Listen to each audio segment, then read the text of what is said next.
Oui, alors, entre-temps, le titre a un petit peu changé. Mon texte s'intitule l'Édipe paternel, fraternel et narcissique.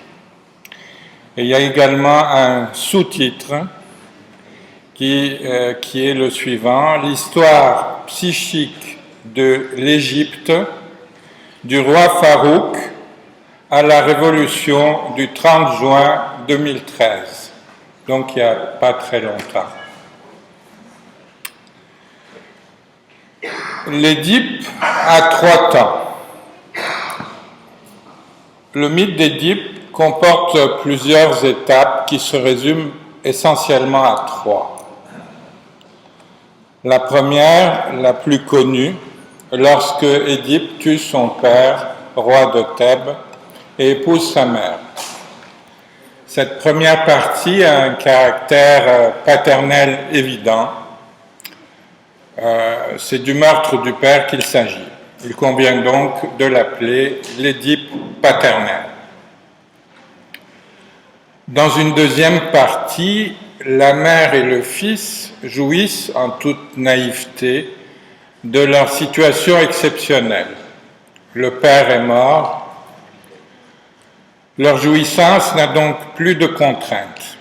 Pourtant, vers la fin de cette période, il y a sans doute le sentiment confus qu'il s'est passé quelque chose d'anormal. Le père est absent depuis si longtemps qu'il doit sûrement lui être arrivé quelque chose. Les gens décident alors de multiplier les règles pour faire comme si le père était encore présent. Sans compter qu'Édipe, durant cette période, a enfanté de 4 enfants qui sont en réalité ses frères et ses sœurs.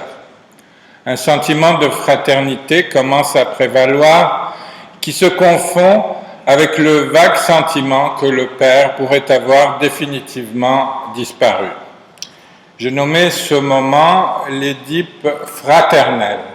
Il correspond à la logique de la névrose obsessionnelle, où on multiplie les contraintes pour faire comme si le père était encore là.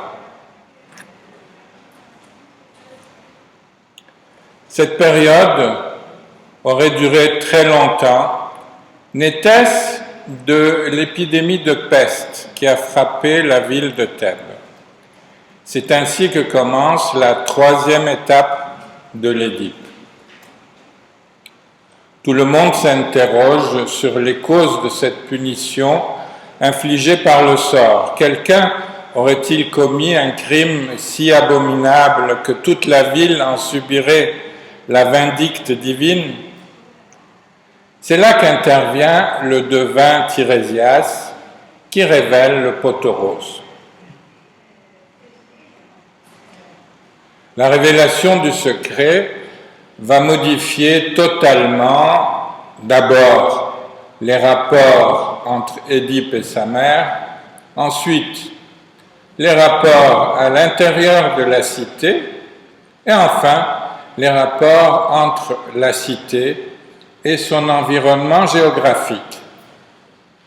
C'est ici que commence la période narcissique de l'Édipe. Édipe se crève les yeux.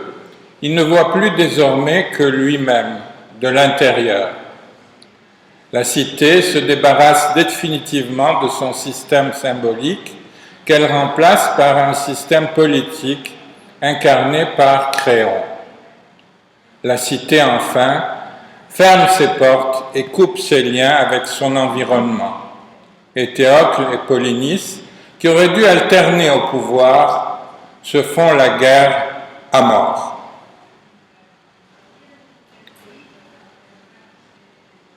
La fermeture de la cité sur elle-même transforme le monde extérieur en univers hostile, incarné par Polynice, qui va liguer plusieurs villes contre Thèbes. À sa mort, il sera laissé à la merci des animaux sauvages, alors qu'Éthéocle, qui incarne l'intérieur fermé, va être enterré avec tous les honneurs du chef d'État. Entre la première et la deuxième étape, entre l'Édipe paternel et l'Édipe fraternel, le changement est à peine perceptible. Le père est mort, mais on n'en est pas très sûr. Le nouveau père est un frère, mais on n'en est pas très sûr non plus. On est juste étonné de cette absence de contrainte qui crée comme un malaise.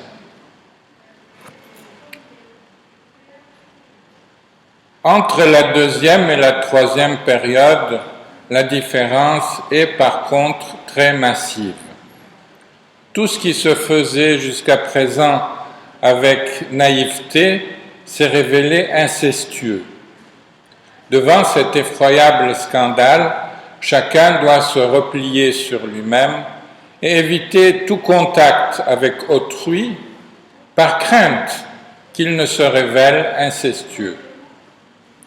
Tout ce qui est hors de soi, tout ce qui est hors de la cité devient menaçant et dangereux. Il est possible de comprendre l'histoire de l'Égypte moderne à travers les trois étapes de l'Édipe, paternelle, fraternelle et narcissique.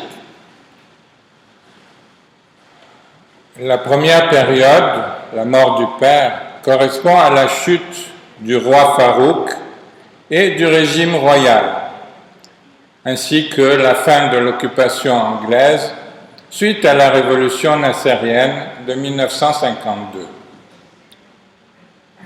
La deuxième période, qui correspond à l'Édipe fraternel, commence avec la période républicaine. C'est l'euphorie.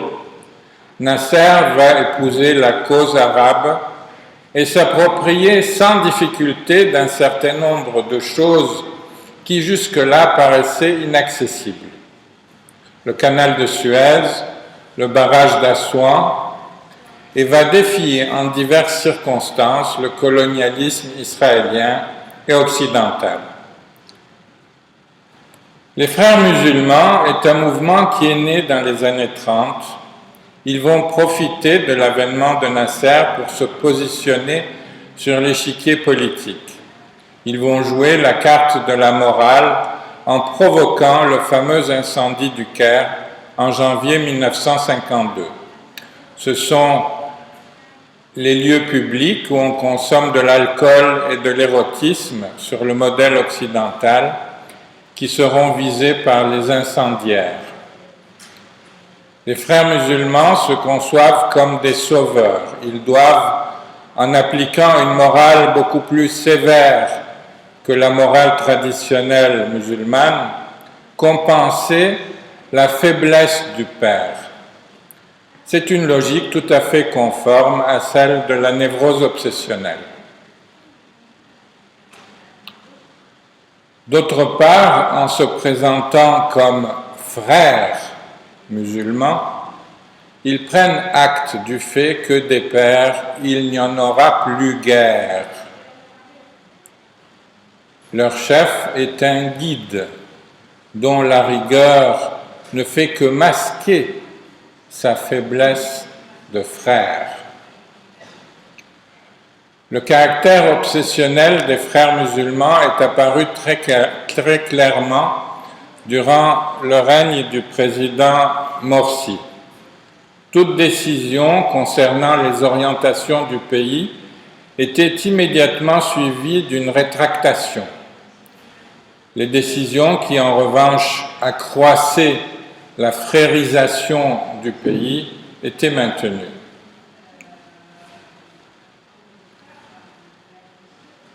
La troisième période de l'Édipe narcissique commence par une crise. En Égypte, les crises furent nombreuses, mais je crois que la plus dure et la plus longue fut celle provoquée par les accords de Camp David.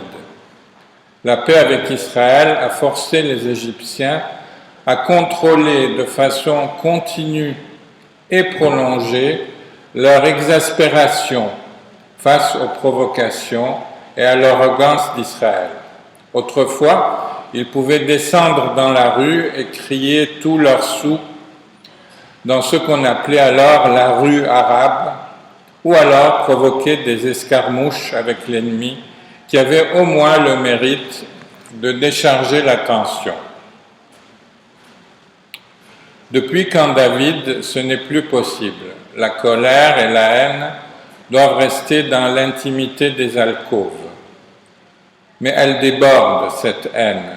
Le comportement israélien est tellement hors la loi et la haine qu'il inspire tellement excessive que cette haine devient elle-même hors la loi.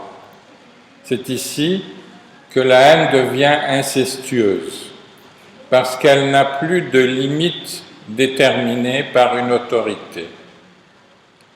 Et s'il y a inceste dans la haine, il y a aussi inceste dans l'amour. Beaucoup de gens ont été surpris par ces transgressions émotionnelles. Ils ont alors décidé de faire comme Édipe et comme Thèbes dans les mêmes circonstances, de se refermer sur eux-mêmes. Pour ne plus que leur stimulation déborde, ils ont entrepris d'éteindre toutes les sources de stimulation. Le regard, en particulier, est devenu un des sens les plus dangereux. Ils ont alors enfermé les femmes sous le niqab et la burqa. Mais ça ne leur a pas suffi. Ils ont alors annulé l'écoute en interdisant la musique et l'opéra. Mais là aussi, quelquefois, ça ne suffisait pas. Certains ont alors été jusqu'à annuler tout leur sens en se lançant dans des opérations suicides où ils étaient sûrs d'enfin trouver l'inhibition totale de leur sens. C'est ainsi qu'est né le courant salafiste, qu'on a longtemps confondu avec celui des frères musulmans, mais qui s'en distingue, comme une problématique narcissique se distingue d'une névrose obsessionnelle.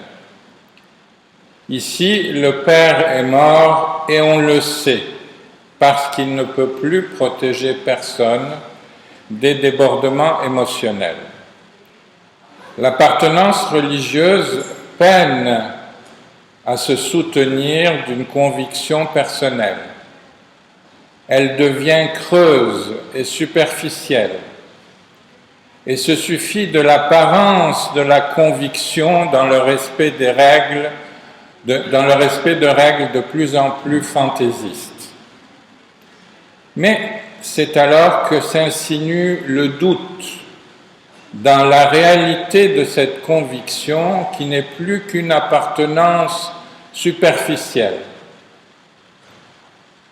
C'est là que chaque musulman doit manifester son appartenance religieuse dans son apparence.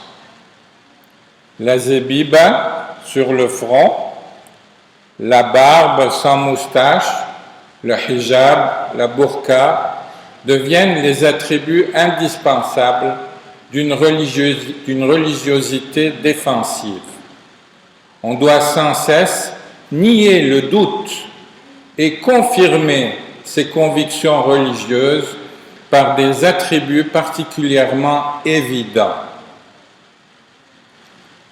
Il s'installe désormais un clivage entre l'intérieur du sujet où règne la peur et l'incertitude, et l'extérieur où se manifeste une conviction tellement apparente qu'il est difficile de la manquer.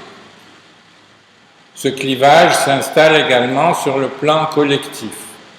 À l'intérieur de la collectivité, le système symbolique religieux ne peut plus rendre aucun service. Il est trop naïf, trop bon enfant. Il faut le remplacer rapidement par un système de surveillance politique. La religion devient ici carrément politique. Le salafisme est une religion politique qui surveille la fidélité de ses membres avec la plus grande attention. Si l'intérieur est surveillé, on offre à l'extérieur une fermeté de conviction et une homogénéité que rien ne doit altérer. L'extérieur devient une menace à l'homogénéité intérieure. Cette situation, de façon étonnante, avait déjà été mise en scène par la partie narcissique du mythe d'Édipe, comme on a vu précédemment. Celui qui n'appartient pas à la religion politique est un indésirable, ou plutôt quelqu'un qui n'a pas d'existence. Il appartient à un autre monde qui n'a pas sa place dans un univers politique clos. Celui qui fréquente des chrétiens ou des musulmans qui n'appartiennent pas à cette religion politique devient tout à coup suspect. Il vaut mieux pour lui rompre des relations qui pourraient lui nuire. Émerge alors l'idée que ces gens de l'extérieur, il vaudrait mieux les expulser et les pourchasser, et éventuellement, pourquoi pas, les tuer pour qu'ils cessent de compromettre la virginité du militant ou l'homogénéité de la nouvelle religion politique.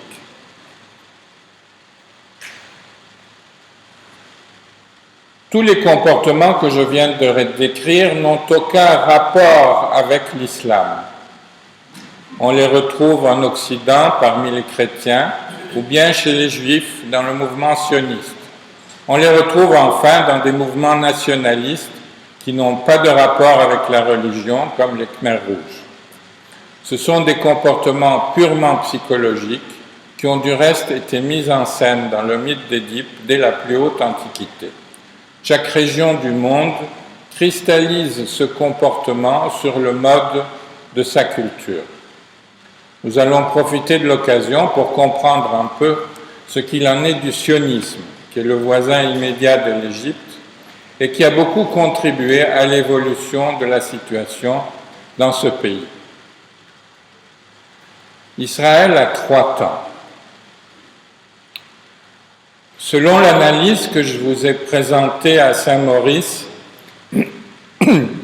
et qui s'intitulait « L'érection entre bâtir et baptiser, les origines du monothéisme », il est possible de résumer toute la religion juive par un seul mot, éjaculation. Ce qui veut dire que la religion juive impose à tout homme juif de ne pas conserver sa semence et d'au contraire la partager, voire la distribuer aux femmes auxquelles sa lignée s'est alliée. Ce qui ne veut pas dire, loin de là, que sur le plan collectif, tout juif est supposé pratiquer l'agriculture et diffuser les semences végétales. Au niveau collectif, la graine que le juif est tenu de diffuser est le juif lui-même. Les juifs doivent se distribuer sur toute la surface de la terre et ne pas s'accrocher à un endroit en particulier. En fait, il manque un mythe à la Genèse. Tout contribue à penser, logiquement, qu'il a existé, mais qu'on aurait perdu sa trace. Ce mythe est le suivant. Yahvé a couché avec la terre et a enfanté d'elle Adam, le père de l'humanité. Ce dernier porte la trace de son ascendance maternelle dans son nom, Adama, la terre. Il suit de ce mythe disparu des conséquences, elles, tout à fait existantes. C'est que la mère de l'humanité, et en particulier des Juifs, c'est la terre. Il suit de cela que l'interdit de l'inceste s'applique. Il est interdit aux humains, et tout particulièrement aux juifs, de s'enraciner quelque part. C'est pour cette raison que les liens des Juifs avec la terre ont toujours été prudents. Ils se sont refusés à la propriété foncière, se sont rarement adonnés à l'agriculture et ont soigneusement évité de construire un État à part quelques rares moments. Mais sous l'influence du courant nationaliste au XXe siècle, les sionistes ont décidé, au nom des Juifs, de ne plus respecter cet interdit en faisant main basse sur la terre de Palestine. Ce geste n'est ni plus ni moins qu'un meurtre du père qui correspond à la première partie de l'Édipe. Les sionistes, en tant que juifs, ont tué Yahvé pour lui piquer sa femme, la terre de Palestine. Mais cette terre, appartenant aux Palestiniens, on obtient une situation assez cocasse où ces réfugiés sans patrie sont situés aux yeux des sionistes à la même place que Yahvé. Ces Palestiniens n'ont hélas pas pu tirer beaucoup d'avantages de cette situation originale, car en plus d'avoir perdu leur terre, ils ont eu la surprise d'apprendre que, comme Yahvé, il n'existait plus. La deuxième étape, qui est l'Édipe fraternel, est caractérisée par la jouissance sans contrainte des fruits du meurtre du père et par la multiplication des lois et des règles qui viendraient restaurer l'impression que Yahvé, le Père, existe encore. La construction de l'État d'Israël, avec sa quantité incroyable de lois ségrégatives, incarne bien cette étape. C'est ainsi qu'est née une religion politique dont le culte principal est la possession de la terre. Son rapport à la religion juive se limite à vouloir rassembler tous les juifs sur ce territoire. Mais la dimension religieuse et cultuelle du judaïsme a totalement disparu. Cette religion politique sans Dieu n'inspire qu'une passion superficielle, dictée par l'intérêt d'avoir une terre. Il n'y a aucun mal à avoir une terre, mais il est difficile d'en faire une religion. L'intérêt pour un juif d'être sioniste est toujours présenté comme évident. Pire, les juifs qui se refusent à l'être sionistes sont considérés comme des traîtres, des self-hating Jews. La preuve que juifs et sionistes ne vont pas forcément de pair, c'est que la moitié des juifs ont résisté au chant de sirène du sionisme et continuent de peupler le monde. Le risque pour le sionisme existe encore que des juifs commettent le crime suprême d'aimer des Palestiniens ou des Arabes, ou le risque inverse, que des Palestiniens cessent d'accorder le moindre intérêt à s'attaquer au sionisme. Ces éventualités sont dangereuses parce qu'elles comportent la possibilité de l'amour. Et nous avons vu précédemment combien l'Édipe narcissique ne tolère pas la possibilité de l'amour qu'il considère comme incestueux. Mais le sionisme n'est pas à court de moyens pour garantir la loyauté des Juifs à son endroit et saper l'éventualité de l'amour. Le moyen suprême, propre à la troisième période de l'Édipe, c'est d'entretenir le conflit et la peur par des provocations incessantes. La peur stimule l'instinct grégaire. Lorsque le chien aboie, les moutons, poussés par l'instinct grégaire, se rassemblent au lieu de se disperser. Ce n'est pas pour rien que les révolutionnaires égyptiens traitent les frères musulmans de moutons. La peur continuellement attisée environne les Juifs et les oblige à rompre leurs liens avec ceux qui n'appartiennent pas à la nouvelle religion politique sioniste. Le mouvement des colons incarne le mieux cette troisième période de l'Édipe. Il traite les Palestiniens comme des animaux sauvages dont il faut détruire l'habitat et les sources de nourriture. Ils morcellent leur territoire par des routes et des lotissements dont ils sont exclus. Ils scient leurs oliviers à la tronçonneuse et accaparent l'eau d'irrigation. L'homogénéité derrière la muraille.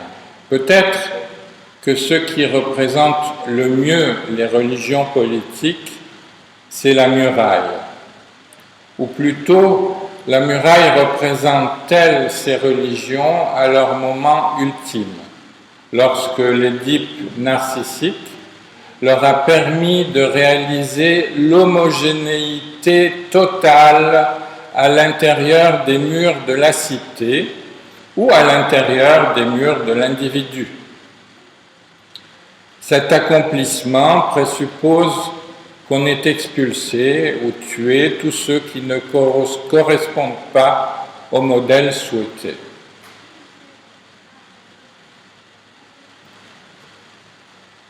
Beaucoup de mythes et d'auteurs ont signalé le phénomène sans forcément le rattacher à l'Édipe.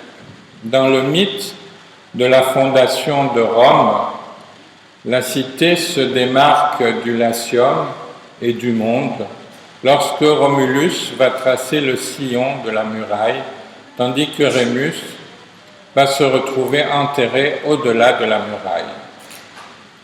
De la même façon, Carthage va se démarquer de l'Afrique, c'était le nom de la Tunisie à l'époque, va se démarquer de l'Afrique lorsque la reine Didon, qui s'est faite offrir une terre aussi grande qu'une peau de taureau, va découper cette peau en très fines lanières pour tracer les contours de Carthage. Le taureau mort, ainsi que l'Afrique, vont se retrouver au-delà des murailles de Carthage.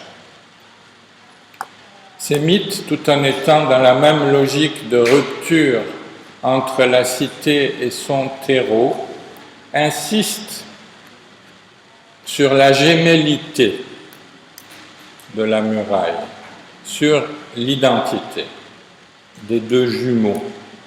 Romulus est le jumeau de Rémus, Carthage est le jumeau de la peau de taureau.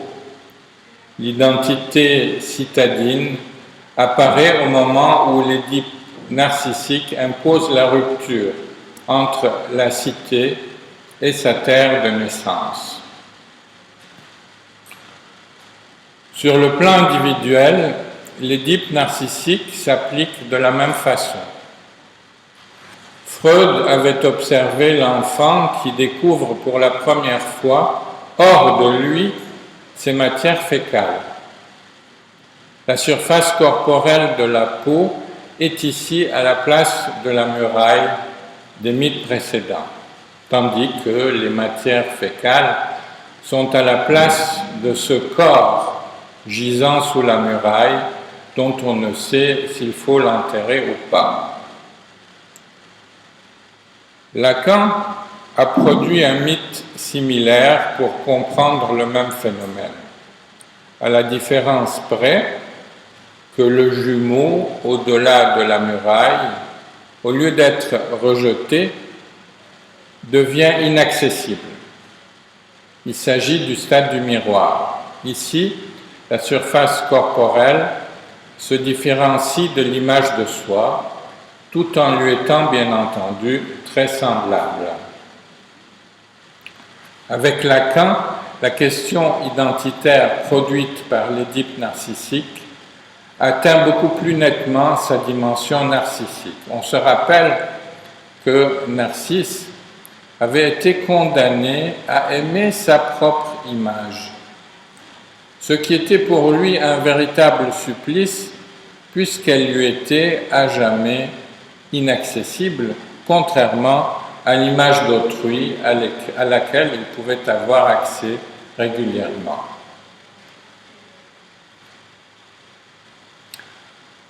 Dans la pensée de Ibn Khaldoun, le sociologue et historien bien connu du XIVe siècle, chaque muraille est comme en attente des nomades barbares qui l'environnent. Ceux-ci vont finir par envahir la ville et installer une nouvelle dynastie au pouvoir. Curieusement, avec les religions politiques, le phénomène d'envahissement relève presque de l'impossible. Premièrement, parce que lorsqu'elle est attaquée, l'agression fortifie l'homogénéité d'une religion politique et par suite sa puissance militaire. Deuxièmement, parce que les religions politiques répugnent à envahir une population qui viendrait polluer la pureté de leur homogénéité.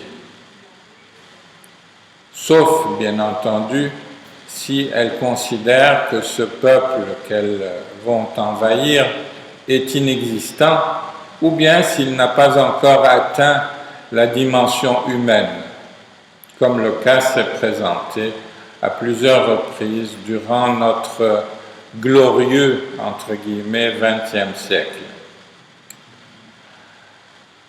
Comment une telle situation peut se modifier? Comment l'histoire peut-elle continuer d'avancer? Le problème est très épineux. Rien n'a changé sur la question palestinienne depuis plus de 65 ans. La situation en Égypte évolue, mais très péniblement. Sommes-nous, cette phrase a été écrite avant le 30 juin, sommes-nous devant une impasse historique? Est-ce que tous les pays vont produire des religions politiques et rester cantonnés derrière leurs murailles? Avons-nous atteint la fin de l'histoire, comme disait Fukuyama? La question identitaire a subi une modification radicale lorsque la surface corporelle d'un marchand de légumes nommé Bouazizi a brûlé en Tunisie. Par ce geste, il semble avoir mis fin au concept même de muraille. Depuis lors, et de façon quasi universelle, la question de l'identité se retrouve posée au centre de la subjectivité plutôt que sur la surface corporelle. Ce sont les centres des cités qui importent désormais et non plus leurs murailles. La place Tahrir au Caire en est le modèle exemplaire. Le lien avec le pays voisin, fût-il ennemi, devient secondaire. La révolution égyptienne ne s'est pas souciée de murailles ou de conquêtes. Elle était d'emblée au cœur de la cité. La place Tahrir a été le centre de la révolte et de l'innovation. La place Tahrir était comme l'écran d'ordinateur de la ville, comme l'écran qui change la dynamique familiale lorsqu'il entre dans une maison. C'est l'écran qui l'emporte sur le lien social, celui de l'ordinateur ou celui du téléphone intelligent. Tous les liens sociaux sont médiatisés par l'écran. La périphérie, la muraille, la surface corporelle sont en train de tomber en désuétude. Pour la première fois dans l'histoire de l'humanité, le printemps arabe a accompli un exploit, celui de contrer une religion politique sans la renforcer. Il ne s'est pas attaqué à sa précieuse muraille en lui donnant ainsi le prétexte d'augmenter sa peur. Il ne lui a pas laissé le temps d'accroître son homogénéité. Peut-être, je dis bien peut-être, que le printemps arabe a trouvé le remède miracle pour contrer la maladie des religions politiques. Peut-être qu'il va réussir à construire non pas des ponts, car des ponts enjamberaient des murailles, mais des rhizomes qui viendraient nouer ce que l'Édipe narcissique a isolé. Leurs efforts sont comparables à ceux qui, au XXe siècle, ont rêvé l'Europe malgré la division nationaliste de celle-ci, avec la différence qu'ils disposent de moyens informatiques importants dont ils usent avec une redoutable efficacité. Ils viennent d'en faire la preuve en présentant ce qui ne s'est sans doute jamais fait auparavant, une pétition portant 22 millions de signatures. Pendant que j'écrivais ces lignes, a éclaté la révolution du 30 juin qui a renversé le président Morsi. Une formidable vague humaine de plus de 20 millions de manifestants a pris d'assaut le pouvoir narcissique du président. Certes, l'armée a prêté main forte au mouvement populaire et beaucoup s'y sont trompés en qualifiant de coup d'État ce renversement. Moi qui ai participé au mouvement presque depuis l'origine, je peux vous garantir qu'il s'est fondé sur l'idée de génie d'une simple feuille de papier équivalente à un bulletin de vote sur laquelle était inscrit le nom du votant ainsi que le numéro de son identité dans les registres informatiques de l'État. Tout ceci chapeauté par l'enseigne du mouvement Tamarrud, rébellion. Les Égyptiens qui ont signé ce papier ont eu le sentiment d'avoir voté la destitution de leur président. Ce qui caractérise ce deuxième épisode révolutionnaire et qui le fait ressembler à s'y méprendre à celui inaugural du 25 janvier 2011, c'est qu'il ne vise pas à proprement parler le pouvoir. Je veux dire qu'il n'a rien à proposer de façon immédiate en termes de représentants, de lignes politiques ou de programmes. C'est une coalition populaire qui s'est lancée dans une protestation spontanée. La surprise, tant le 25 janvier 2011 que le 30 juin 2013, c'est qu'ils se sont trouvés extrêmement nombreux sans l'avoir initialement prévu. C'est cet effet de surprise qui a déclenché la révolution la première fois et la deuxième fois. Il y a là une découverte de soi totalement imprévue qui fait l'événement historique. Le soi découvert n'a pas de limite précise. Il pourrait englober toute la société. On pourrait parler de narcissisme primaire, comme le décrit Françoise Dolto. Le sentiment de soi allant devenant, ce qui est extrêmement différent du narcissisme islamiste, qui est un narcissisme secondaire et qui se définit par la muraille.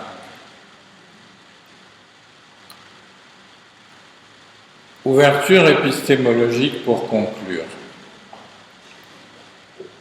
Je sens que j'ai déjà été très exigeant avec vous aujourd'hui.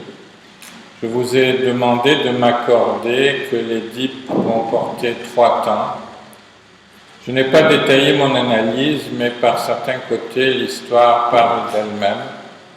Je vous ai également demandé d'accepter que l'Édipe puisse se déployer tant sur le plan individuel que collectif. L'idée n'est pas très nouvelle puisque Freud l'a largement utilisée dans ses écrits anthropologiques. Il est temps que je boive un peu.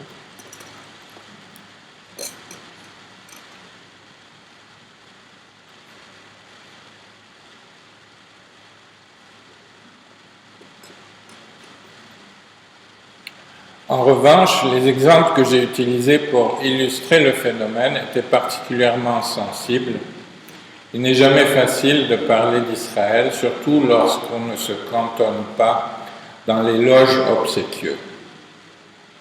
Et pour finir, je vous ai asséné que c'était l'homogénéité, stade suprême de l'Édipe, qui est la cause des génocides et qui, simultanément, rend impossible l'envahissement d'autrui, à moins qu'on ait la ferme intention de l'exterminer.